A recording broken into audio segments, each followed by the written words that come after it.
নমস্কার বন্ধুরা, অনামিকার রান্নাঘরে আপনাদের সবাইকে স্বাগত। আজ আমি আঙুর দিয়ে একটা মিষ্টি বানিয়ে দেখাচ্ছি আপনাদেরকে। এই মিষ্টিটা কিন্তু খুব খেতে ভালো। আঙুরের মিষ্টি আমি নাম দিয়েছি, আপনারা আপনাদের হিসাব মতো নাম দিয়ে দেবেন। কত স্পঞ্জি হয়েছে এবং নরম হয়েছে সেটা আপনারা দেখে নিন। এটা খুব বেশি একটা উপকরণ দিয়ে তৈরি হয় না, সাধারণ জিনিস দিয়েই আমরা তৈরি করে ফেলবো এবং কয়েক মিনিটে। দেখে নিন। দেখুন, বাড়িতে যখন আমরা আঙুর খাই, খাওয়ার পর দেখবেন অনেক দিন ধরে থাকলে না আঙুরগুলো লাল লাল হয়ে যায়, তখন আর বাচ্চারাও খেতে চায় না আর আপনাদেরও ভালো লাগে না। তাই এই আঙুরগুলো ফেলে না দিয়ে একটা রেসিপি বানিয়ে নিলেই হয়। তো আমি মিষ্টির রেসিপি বানাচ্ছি। একটা মিক্সার জার নিয়েছি। আঙুরগুলোকে প্রথমে আমি মিক্সার জারেতে ভালোভাবে ঢেলে নেব, আর আঙুরগুলো আগে থেকেই আমি ধুয়ে পরিষ্কার করে নিয়েছিলাম। এবার এই আঙুরেতে আমি অল্প একটু জল দেবো, যাতে খুব ভালোভাবে মিক্সিতে পেস্ট হয়। দেখুন, জলের পরিমাণটা এখানে বলতে গেলে আধ কাপের কম। তো এখানে আমি খুব ভালোভাবে একটা মিহি পেস্ট করে নিয়ে আসবো। তো আমার মিহি পেস্ট করা হয়ে গেছে। আপনাদের ঢাকনটা খুলে আমি দেখিয়ে দিচ্ছি। দেখুন, এরকম মিহি পেস্ট। আচ্ছা, এই যে আমি পেস্টটা বানিয়েছি, একটু কালারটা সাদা সাদা হয়ে গেছে, কারণ আমার আঙুরটা একটু লাল লাল হয়ে গিয়েছিলো, তো তাই কালারটা এইরকম হয়েছে। এবার আমি একটা ছাঁকনি নিয়েছি।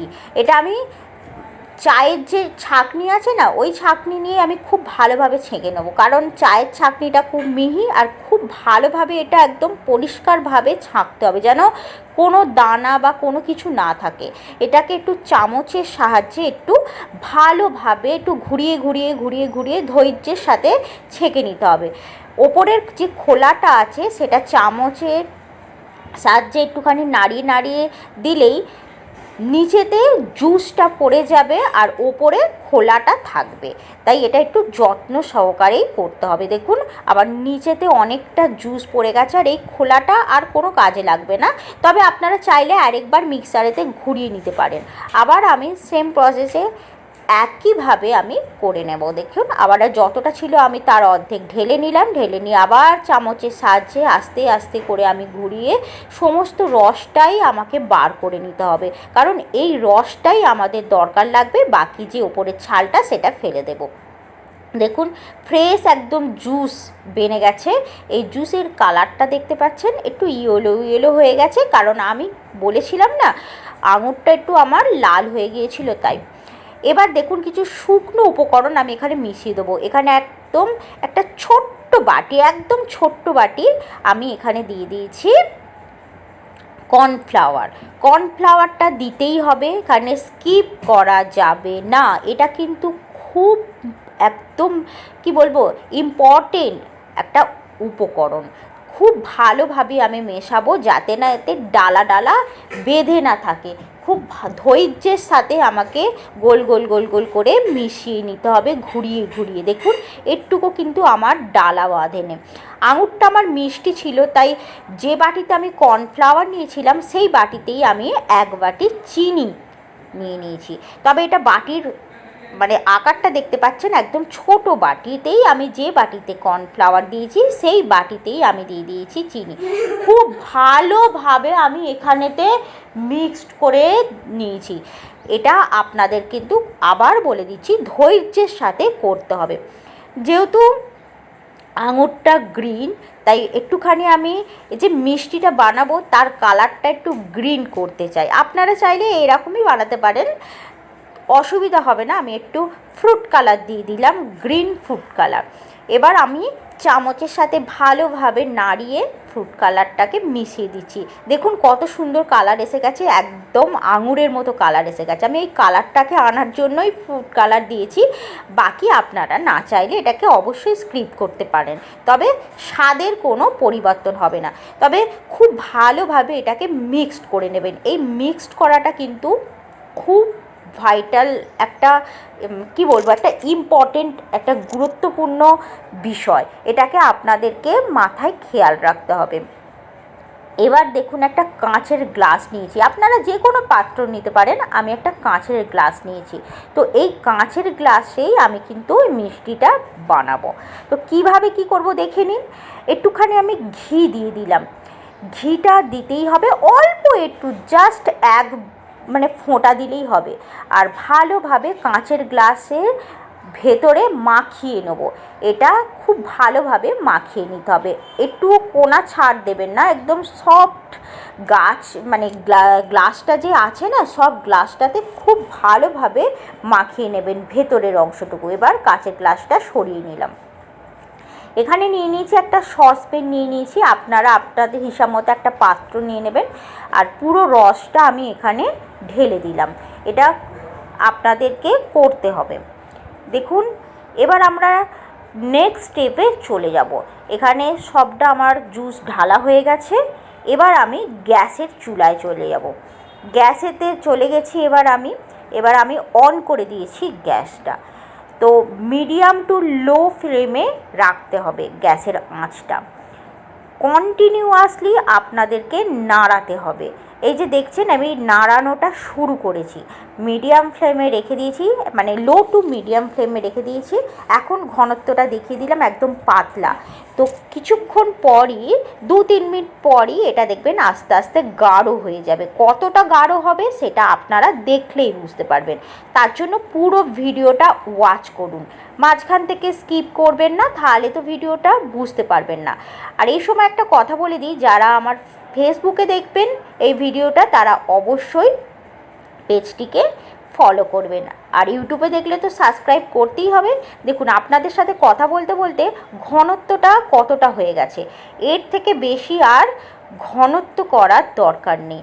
আপনাদেরকে দেখুন আবার দেখিয়ে দিচ্ছি, এই ঘনত্বটা ঠিক এই রকম রাখতে হবে। এর থেকে বেশি পাতলা করা যাবে না, আর এর থেকে বেশি আর গাঢ় করা যাবে না। আমি গ্যাসের ফ্লেম বন্ধ করে দিয়েছি। গ্যাসের ফ্লেমটা বন্ধ করে দেওয়ার পর আপনাদেরকে আবার দেখিয়ে দিয়েছি এর ঘনত্বটা ঠিক কতটা। বুঝতে পেরেছেন নিশ্চয়ই। এবার দেখুন কাঁচের গ্লাসটা আমি নিয়ে এলাম। তো এই কাঁচের গ্লাসের ভেতরে আস্তে আস্তে করে আমাকে এই যে মিশ্রণটি আছে এটা আস্তে আস্তে ঢেলে দিতে হবে, এবং গরম অবস্থাতেই ঢালতে হবে। গরম অবস্থাতে আমি পুরো মিশ্রণটি এই কাঁচের গ্লাসে ঢেলে দিয়েছিলাম। এই জন্যই আপনাদেরকে আমি আগেতেই দেখিয়ে দিলাম যে কাঁচের গ্লাসটাতে আগেতেই ঘি মাখিয়ে রেখে দিয়েছিলাম, কারণ ঘিটা সেট হওয়ার দরকার, তাই রেখে দিয়েছিলাম। খুব ভালোভাবে আমি যে মিশ্রণটি বানিয়েছি গ্লাসেতে ঢেলে দিয়েছি, আর ওপরটাকে একটুখানি সমান করে নিতে হবে। সেটা আপনারা একটু লাস্টে করে নেবেন। পুরো মিশ্রণটি আমার ঢালা হয়ে গেছে। এবার দেখিয়ে দিলাম আধ গ্লাস হয়েছে। তো একটু ট্যাপ করে নিচ্ছি, একটু ঠুকে ঘুরিয়ে আমি ট্যাপ করে নিচ্ছি, আর ওপরটা একটুখানি আমি সমান করে নিচ্ছি, যাতে একটা সমান দেখায় সেই হিসেবে আমি করে নিচ্ছি। তো এখানে আমার মোটামুটি কাজ অলমোস্ট হয়ে গেছে, আর একটু বাকি আছে। এবার দেখুন আমি গরম অবস্থাতেই ফ্রিজে আমি 5 থেকে 6 ঘন্টা রেখে দেবো এটা সেট হওয়ার জন্য। ফিরে আসবো আমি 5 থেকে 6 ঘন্টা পর। এবার আমি 6 ঘন্টা পর চলে এসেছি। একটা ছুরি নিয়েছি, সাইডগুলো একটুখানি ছুরিটাকে দেখুন কাঁচের গ্লাসের ভেতর দিয়ে ঢুকিয়ে দিয়েছি, একটু ঘুরিয়ে নিচ্ছি কাঁচের গ্লাসটা। আর মানে ছুরিটা এইভাবেই ঘোরাতে হবে আস্তে আস্তে, তাহলে দেখুন ওটা উঠে আসবে, মানে আমাদেরকে ডিমোল করতে হবে। তো এবার একটা প্লেট নিয়ে নিয়েছি, এই প্লেটে আপনাদেরকে ঢেলে দেখিয়ে দিচ্ছি। এটা খুব একদম ইজি কাজ, সঙ্গেই দেখবেন এটা খুলে গেছে। দেখুন কত সুন্দর হয়েছে। আপনারা যে কোনো বাটিতে বা কাঁচের গ্লাসে বা টিফিন বক্সে কোথাও আপনারা এইটা সেট করে নিতে পারেন। আমি কাঁচের গ্লাসে সেট করেছি। দেখুন কত সুন্দর হয়েছে। আমি ওপরটা একটু কেটে নিয়েছি, মানে এর শেপটা একটুখানি ভালো আসছিল না বলে ওপরটা কেটে আমি একটু মানে পিসগুলো ভালো করব বলে এক শেপে আনবো বলে ওপরটা কেটে দিয়েছি। এবার আপনাদেরকে আমি পিস করে কেটে দেখিয়ে দিচ্ছি। দেখুন এতটাই নরম হয়েছে যে এটা দুলছে, দেখতে কত সুন্দর হয়েছে না। আপনারাও বানিয়ে নিতে পারবেন। প্লিজ আমার রেসিপিটা ফলো করুন আর আমার পাশে থাকুন। দেখুন কত সুন্দর হয়েছে। আমরা এই যে একটা ফ্রুট দিয়ে বানালাম, কত সহজে বেনে গেল, আর ওটা ফেলে দিতে হলো না। একটুখানি পেকে গিয়েছিল বলে, লাল হয়ে গিয়েছিল বলে আমরা চাইলেই আঙুরটাকে ফেলে দিতে পারতাম বা খেতে চাইতো না বাচ্চারা, তার থেকে এরকম একটা মিষ্টি বানিয়ে নিলেই কত সুন্দর হয়ে যায় না।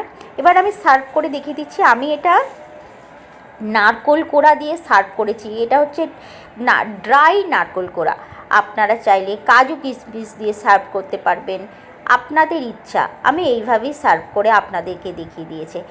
লুকটা দেখুন কত সুন্দর হয়েছে। বাচ্চাদের দিলে তো এরা জেলি হিসেবে ব্যবহার করতে পারবে, বা আপনারা যে ব্রেড খান, ব্রেডের ভেতরে যদি এটা দিয়ে দিন, দারুণ সুন্দর খেতে লাগবেন। তো আপনারা যেরকমভাবে খেতে চাইবেন সেই হিসেবেই খেতে পারবেন। তো আমি আপনাদেরকে দেখিয়ে দিলাম পুরো রেসিপিটা। এবার আমার রেসিপি দেখে আপনারা বানিয়ে ফেলুন আর কমেন্ট বক্সে লিখে জানান কেমন হয়েছে। সো ধন্যবাদ।